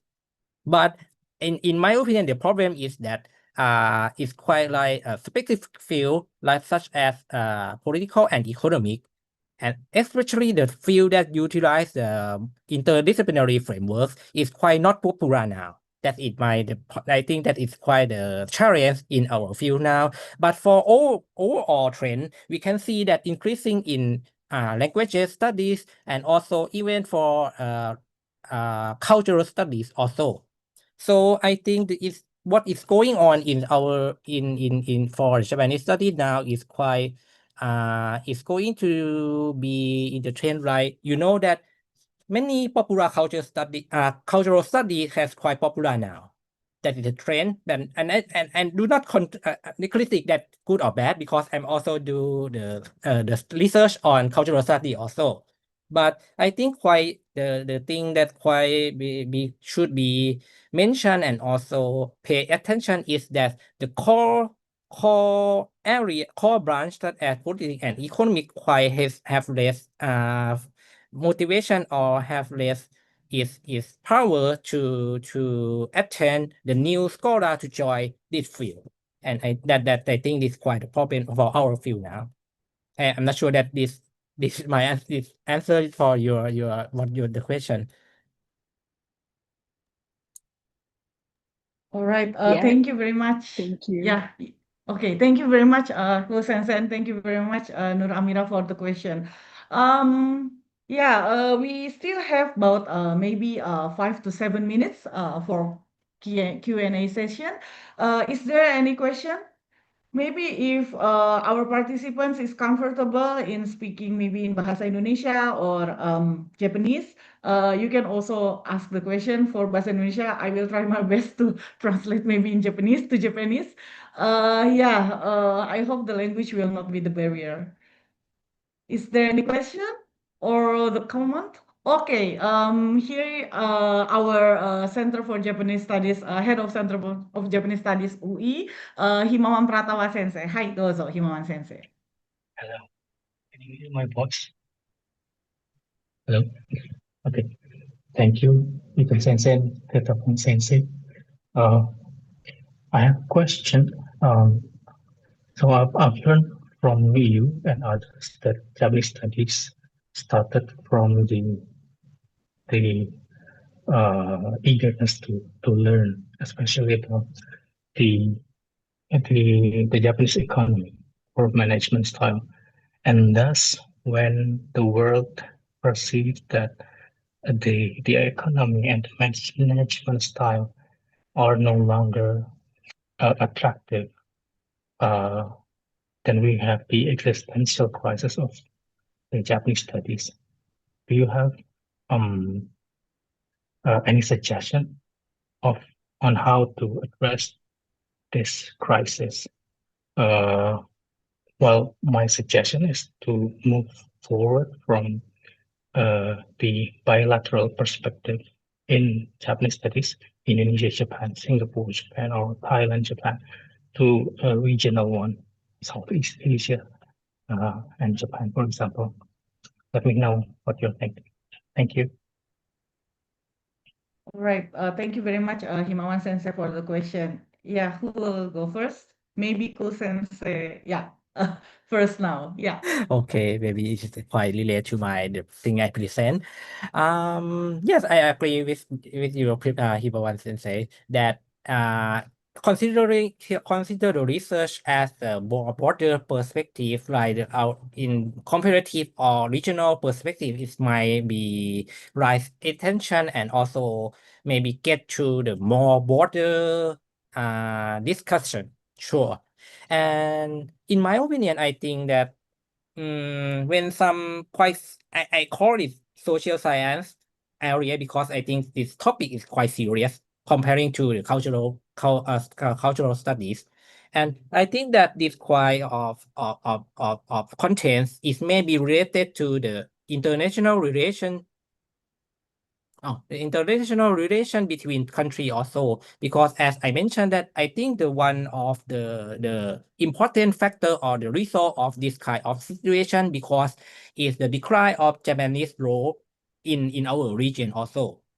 So I think that we cannot do anything for this situation, but I think this is a trend and also how we should adapt or keep this kind of knowledge that to remain in our area is quite important for me. Even it's quite maybe lost in interest for the student, but we should still keep it, not just okay, no people want to learn, so we close the program. I think this thing that we have to fight, in my opinion. Okay, thank you very much, Ko Sensei. Now we proceed to Eaton Sensei's answer or respond. Yes, and I'll try to be brief because I know we have another question coming. But yeah, I have an interesting perspective on sort of the idea of the decline of Japanese studies after, say, the 1990s and Japan's economic downturn. Speaking as someone whose exposure to Japan has been almost entirely after the bubble and everything like that, I think there are ways in which this has led to some healthier trends in interest in Japan, right? I think that there is sort of a silver lining to this in some way because it goes back to my presentation where we saw a change in our curriculum here too, a focus away from a narrow focus on Japanese management system and stuff like that to a more broad-based focus on all different aspects of Japanese culture and society. And the pressure to focus narrowly on the economy going away as the result of sort of changes in the Japanese economy, I think from my perspective, has freed Japanese studies up a little bit. I also remember being next to people in Chinese studies in like the 2010s and the 2000s. And I was taking Chinese language classes. And there were people in my classroom who are like, my father is a banker and he told me I have to take Chinese, right? That same pressure was there to like narrowly focus on the things that are making China successful right now. And I think we should embrace the idea in moving forward that sort of being, after Japan's sort of economic dominance, after the bubble burst and stuff like that, it's still a very large economy. It still has a presence in Southeast Asia, but we don't necessarily have to be very narrowly focused on the things that are making Japan great in that moment, right? So I think it freed us up a little bit. And I think a key to moving forward is embracing that openness, right? And that, there are different things that we can study about Japan. While still like not neglecting politics and economics. I think Cool Sensei has a very important point that we don't want that to completely go away, which is a sort of disturbing trend that he pointed out. But encouraging people to focus on their interests and through those interests learn more, find things that they didn't necessarily expect by learning from and opening ourselves to new perspectives and things like that is one of the ways that we can try to move forward and talk about sort of how to do area studies in a way that's not sort of narrowly focused in a blinkered way, as I think some of these studies were in the 1980s. I'm not sure if that's the solution to bringing lots of people to Japan studies, right? But it is something that I think is healthier for Japanese studies as a whole. Another thing about sort of like Japan's involvement in Southeast Asia, Kul is talking about sort of like economic changes that are sort of leading to less investment and things like that. I mean, I don't know where this is going to go, but the last couple times I've been to Japan, I have been really pleased by the number of Southeast Asians I've seen there. When I was in Japan 10 years ago, all of the tourists, for instance, were basically from the West and China, right? When I've gone to Japan recently, um, I mean, because of this interesting tourism boom that we're having in Japan in the weak yen, but I see people from South Asia, from Africa, from Southeast Asia, from Latin America, truly from all over the world, right? And so I wonder if there are opportunities for Southeast Asians to sort of connect with Japan in ways. And I think that sort of, while it is still a daunting sort of financial expense to go there might be some more opportunities for that kind of connection than there have been in the past. I don't know. It's not necessarily, it's a very sort of like a new trend that's happening right now. But me going to Tokyo and seeing far more Southeast Asians than I've seen in the past, I can only be happy to see that sort of thing, right? And I do kind of agree to quickly wrap up, like, getting beyond the sort of like national focuses on bilateral ties and seeing things around the region, I think is really critical too. I mean, one of the reasons I'm focused on pre-1965 Singapore history for the most part. And I emphasize always with my students, like, it is not helpful to think of Singapore as an independent country. It's helpful to think of it as a port city that's deeply embedded, not just with the rest of British Malaya, but with the rest of the region as well. Those connections are extremely important. And if we look at Japanese studies, we can see these parallels. Like in Cool Sensei's presentation, the anti-Japanese movement in the 1970s, early 1970s, had parallels in Singapore. I'm interested to hear in future talks in this symposium about whether that's a similar trend. I know it was a similar trend in some other parts of Southeast Asia. We can all learn from each other and perhaps build on that to create more forums like this again that bring people together in this common shared interest. And hopefully we can find a way forward through that. But I know that's maybe not a satisfying answer, but I hope it is an answer. All right, thank you very much, Ethan Sensei. Yeah, we have two last questions. First from Dini Afianti, our colleague from Universitas Indonesia, now taking her PhD in Ritsumeikan University, and from Lim Benjo Sensei, right? So first, I will give the opportunity to Dini Afianti.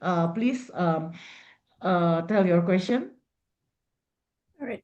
Thank you so much, Roli Sensei, for the chance, and also for Ethan Sensei and Paul Sensei for the presentations. I would like to ask quick two questions. First question is for Eaton Sensei. So I'm doing research in Japanese history right now. So as a historian yourself, I would like to know how much interest there currently is among your students in Japanese study in NUS, in researching Japanese history, especially for the bachelor degree students. And usually what historical topic they are mostly interested in. That's my first question. And then my second question is for Full Sensei.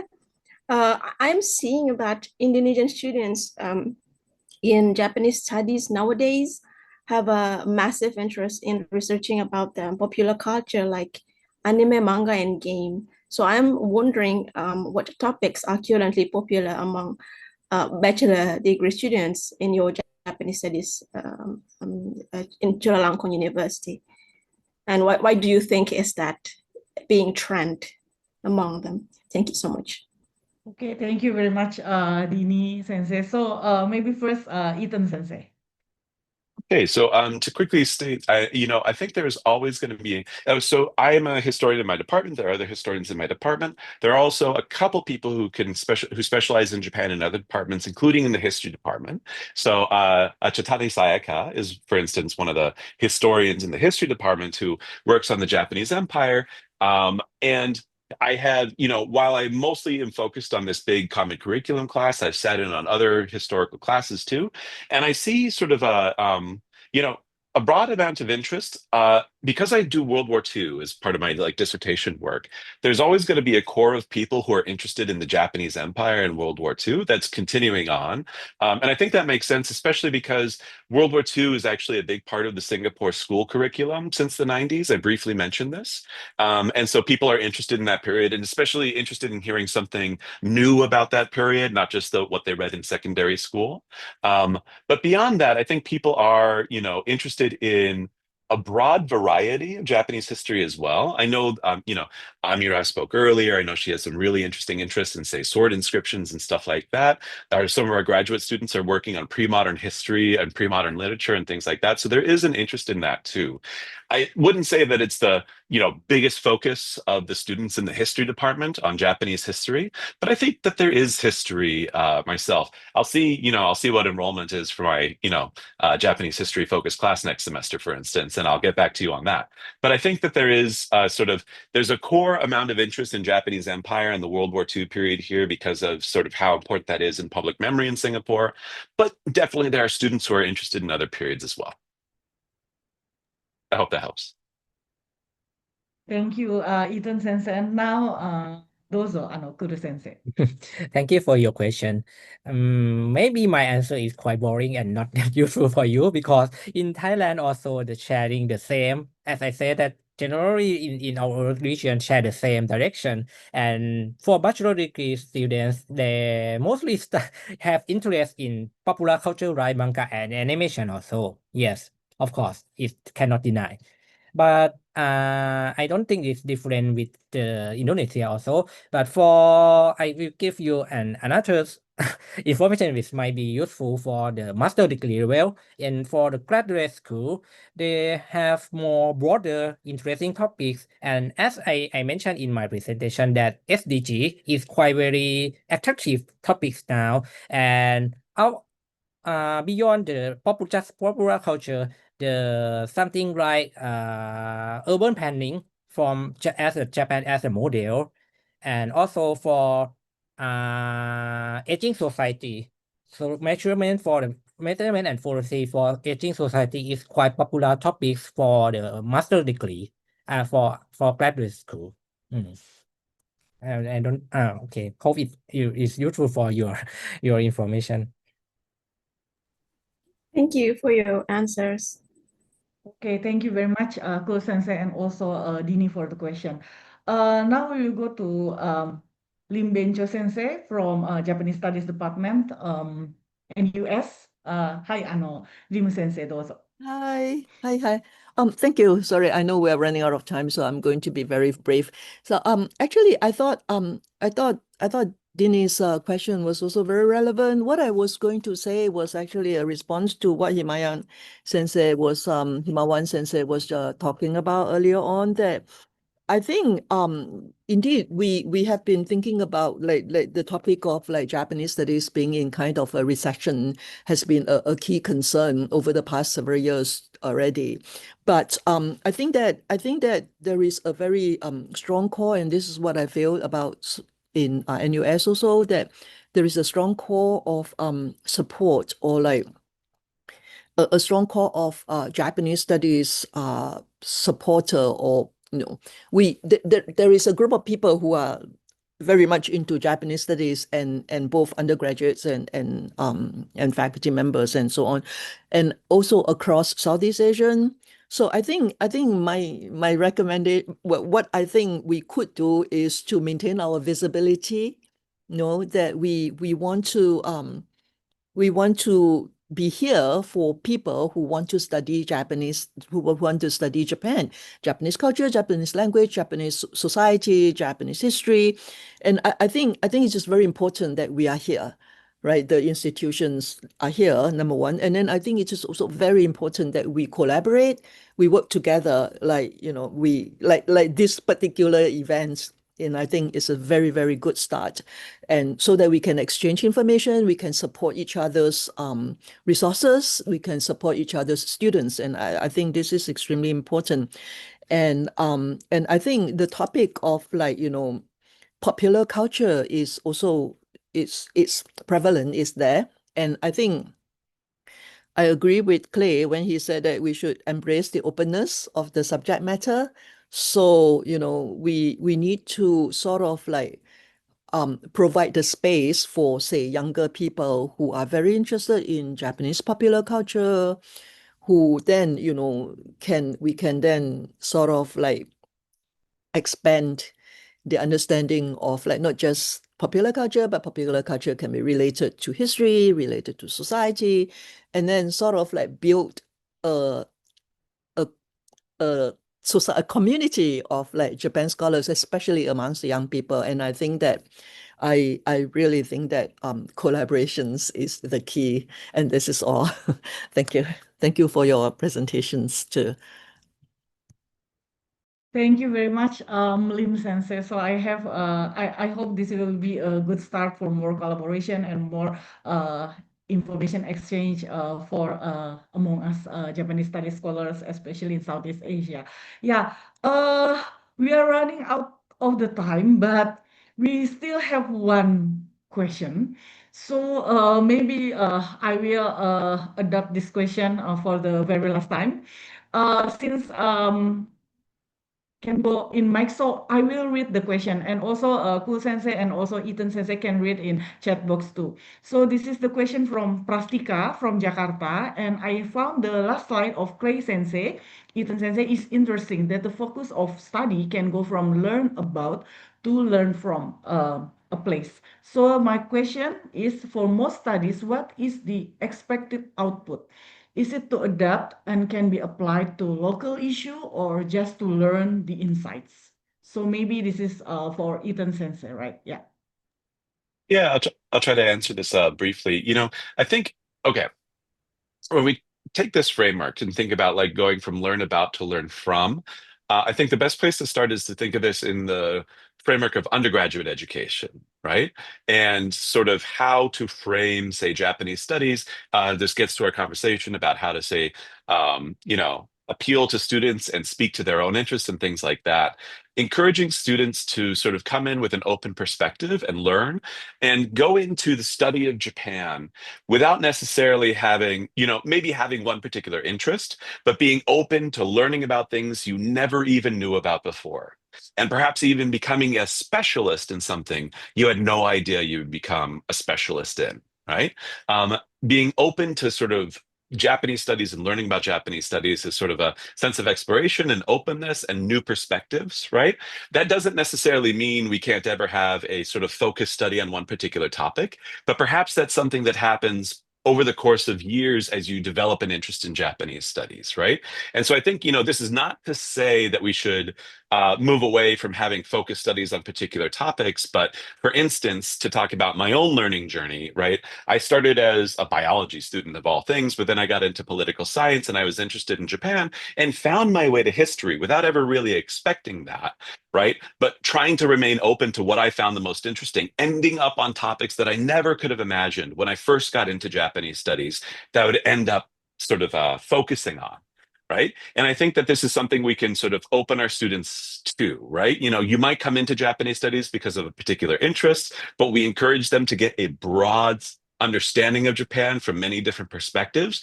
And they might end up producing these focused studies on a topic that they would never sort of would not have even known about in the first place, right? So I think these studies can still be sort of like, applied to local issues. They could still be comparative. They could still have daily resonance like that. But that's more of how I conceive what my colleague Chris McMorran was talking about with the sort of learn about perspective and learn from perspective. I hope that answers the question. Okay, thank you very much, Eaton Sensei. I hope it answers the question, Prastika-san. All right, because we are running out of the time, we have to end the discussion and question and answer session here. Once again, thank you very much to Eaton Sensei and also to Ku Sensei for very insightful presentation for today's online seminar. And on behalf of Center for Japanese Studies and also from Faculty of Humanities, Universitas Indonesia, I would like to express our heartfelt gratitude, and we are hoping for more collaborative work, for more information exchange like this among the scholars and students of Japanese studies, especially in Southeast Asia. All right, please let me remind all the participants, if there's anyone who haven't fill in the attendance form, please fill the attendance form, and the organizing committee can once again put the link on the chat box. And now we will proceed to group photo session. Yeah. All right. So please, all of the participants today and also the speakers can open the video, the camera, if it's possible. Yeah, and I'll give it to our organizing committee, maybe Salman or Dafa, to lead the photo session for group photo taking session.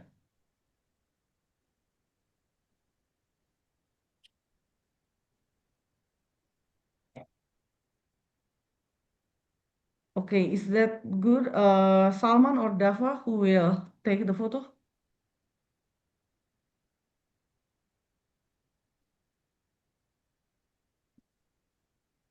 Okay, I will lead the photo shoot sessions. All right, Andin, dozo. Okay, udah? Okay, for the first slide, in 3, 2, 1. Okay, to the next slide. Okay, in 3, 2, and 1.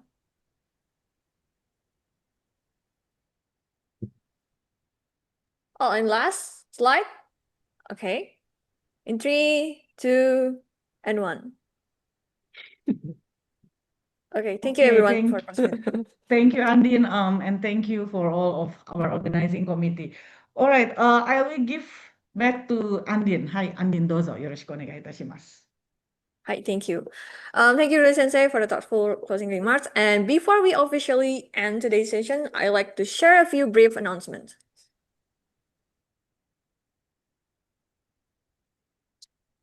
Please wait a moment.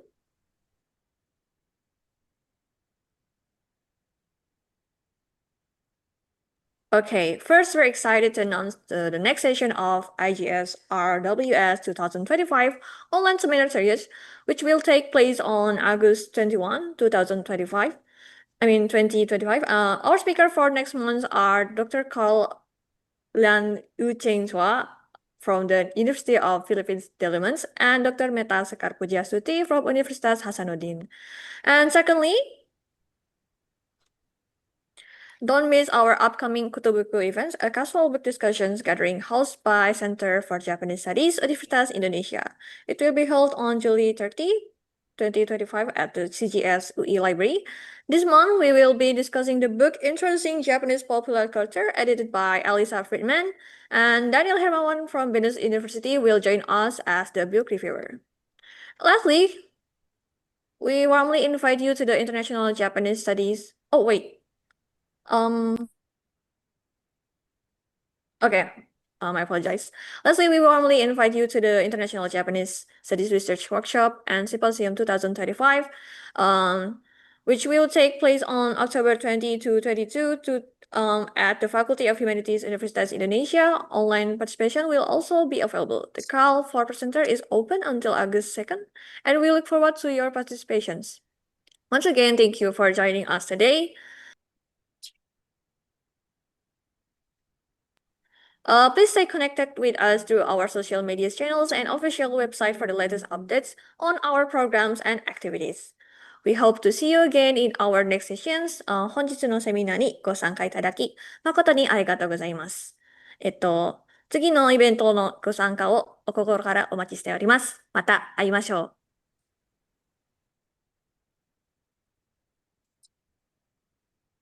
Thank you, everyone. Terima kasih banyak. Thank you. Terima kasih, Clay. Thank you. Terima kasih. Thank you, Himawan Sensei, Dr. Ruli Sensei. Sensei. It's a Terima great kasih opportunity. banyak. Thank you very everyone. much. Thank Good to see you. familiar See you in faces. Depok. Yeah. Yes, see you in Depok. And I'll be here next month. Looking forward to it. Oh, really? Not in Japan, not in Indonesia. I'll be on the Zoom next month. I want to watch. Okay. Okay. Okay. Thank Thank you, you. Clay. ありがとうございました。 Thank you. お疲れ様でした。 Okay. Terima kasih semuanya. Terima kasih semuanya. Terima kasih, Mohon Sensei. Thank you, guys. お疲れ様です。